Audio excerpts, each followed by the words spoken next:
I shouldn't be telling you this. Not because I don't want to, but because the moment these words leave my mouth, there will be people, powerful people, who swear this story never happened. They'll say it's lies, exaggeration, parody. And maybe it is. Maybe I'm just a storyteller with too much time and too many files. But what if it isn't? What if the circus you're about to hear was real? What if the men who laughed in the shadows were never punished, only applauded? What if I told you the so-called justice system was nothing more than a stage, and the trial of Trump and Epstein was the greatest show you were never meant to see? They called it many things. Officially, it didn't exist. Unofficially, it was whispered about in backrooms, in late-night bars, in the faint scribbles of documents too quickly shredded. But I was there. Not in person, but in the files, in the transcripts, in the photographs they forgot to burn. And I know because I've pieced it together. The trial wasn't about justice. It was about performance. About two men who believed the courtroom was just another stage, another platform for their egos to bloat. And it began the way all things with them began: obscene, excessive, dripping with self-importance. The jury never had a chance.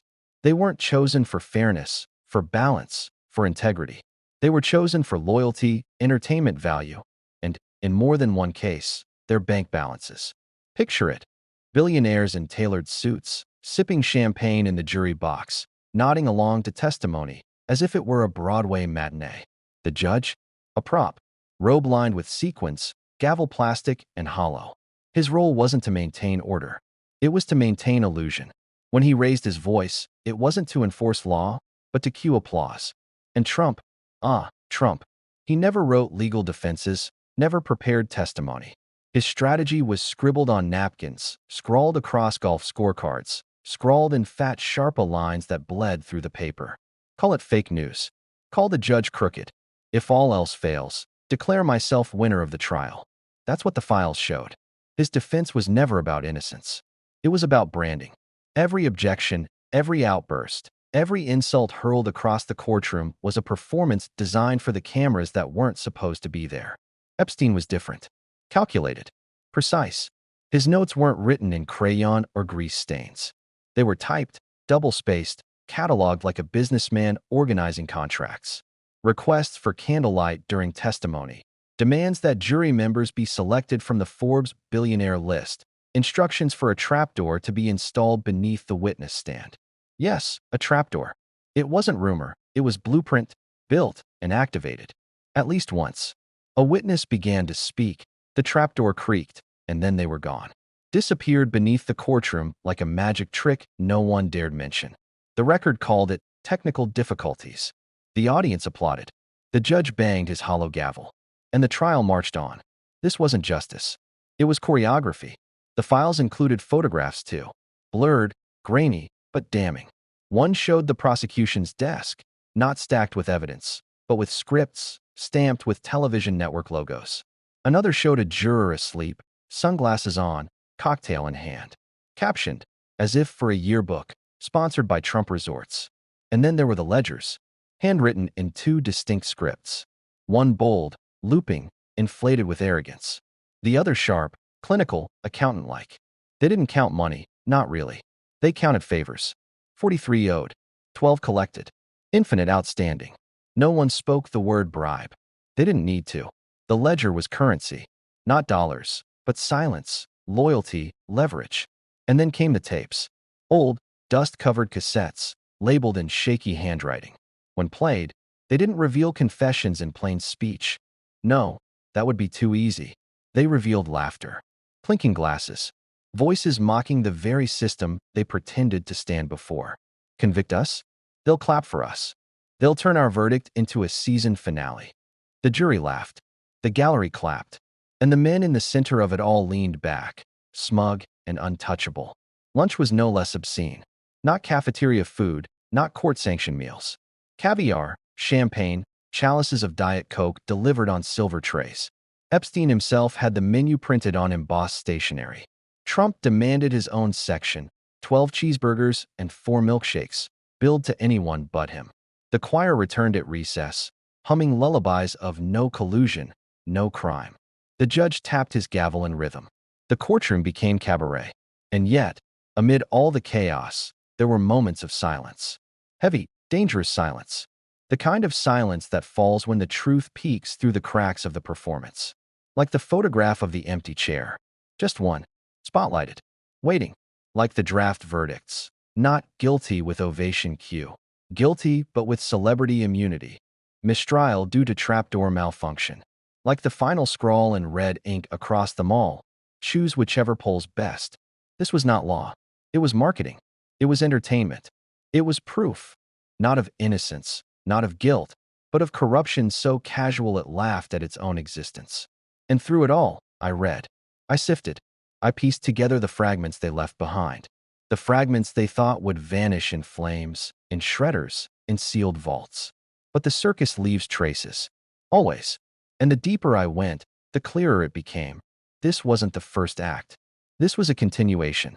An island here, a backroom deal there, whispers exchanged in penthouses and golf courses. The trial was only one chapter in a saga that stretched across oceans and elections, across runways and red carpets, across the very fabric of what we call power. It wasn't just Trump.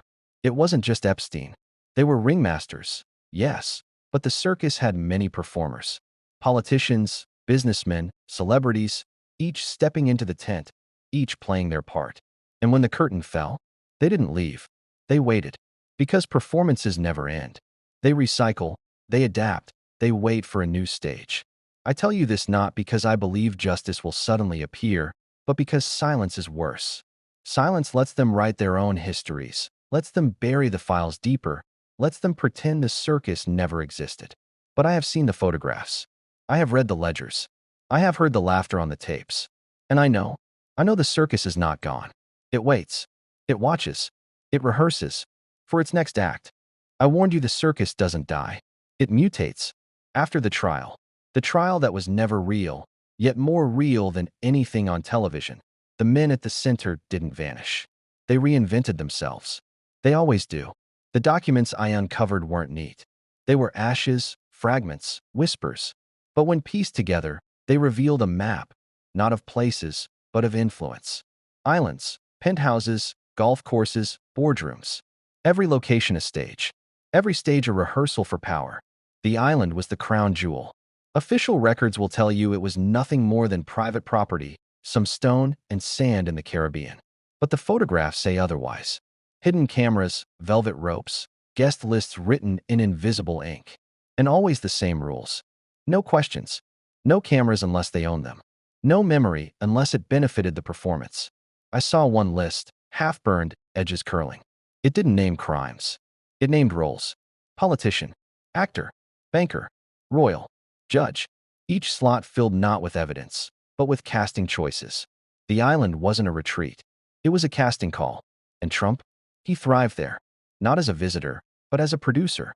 He treated every dinner as a rally, every whispered deal as a campaign. He wasn't there for shadows. He was there for spotlight. And Epstein, with his meticulous precision, provided it. Lights, cameras, scripts for every occasion. One photograph haunts me still. A gala on the island, chandeliers swaying under the Caribbean night. Men and women dressed in costumes, not clothes. Masks of judges, crowns of cardboard, robes stitched from gold fabric.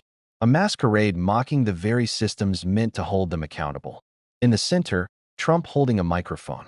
Epstein holding the guest list. Both smiling, both untouchable. And then, the files cut to black. The island fades. The next chapter opens in penthouses, in boardrooms high above cities that never sleep.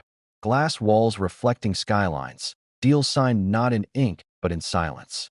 Contracts that never mention what they buy, only what they erase. Epstein's precision was everywhere. Calendars with initials, coded symbols, recurring appointments labeled maintenance. Maintenance of what? Power. Reputation. Control. Trump's chaos scribbled in the margins. Notes like bigger stage needed and make it huge, televised if possible. Together, they weren't partners. They were performers who understood the same rule. Truth doesn't matter if the lie gets better ratings. The trial was only proof of concept. If a courtroom could become a circus, then why not a country? Why not the world? And here's where the files turn dangerous. Here's where even satire trembles. Because buried among the ledgers and tapes were memos, plans, almost like blueprints for acts that hadn't yet debuted. One memo read, "If cornered, declare mistrial of reality itself. Replace jury with audience. Replace verdict with polls. Replace history with spectacle. And tell me, haven't you seen it? Haven't you noticed how truth itself now feels like theater? How every headline is staged, every scandal rehearsed, every downfall transformed into a comeback tour. That wasn't an accident. That was design. Epstein may be gone, at least officially, at least on paper, but the performance continues. Others step in, take the role, follow the script. Power doesn't disappear. It changes costumes. Trump, of course, never left the stage. He doubled down, tripled down, built rallies like they were encore concerts. His verdict was never decided by 12 jurors. It was decided by millions of clapping hands, chanting his name as if applause could erase evidence. And the files end where they began, with silence. Not the silence of peace, but the silence of doors closing, vaults locking, archives sealed away. But silence is fragile. It cracks. And when it cracks, voices like mine slip through. I am not here to convince you. I am here to tell you. To tell you what the files whispered before they burned. To tell you what the photographs revealed before they blurred. To tell you what the tapes laughed about before they were erased. The circus is not past. The circus is present. The circus is future. And once you've seen the stage, you can never unsee it. So when you hear the applause in places it doesn't belong, when you see verdicts chosen not in courts but in polls, when you notice how scandals are choreographed like halftime shows, remember this. The trial of Trump and Epstein was not justice denied. It was justice repackaged, resold, transformed into theater. And theater never ends. The curtain rises again and again. The ringmasters change costumes, the audience changes seats, but the script remains the same. I know because I've read it. I know because I've seen it. And now you do too. Long pause, hushed tone. Be careful with this knowledge. Performances feed on attention. And the more you know, the more the circus knows you're watching. Because somewhere, in a vault, in a penthouse, on an island, two men are still laughing. Not because they escaped justice, but because they turned it into entertainment. And the crowd never stopped clapping.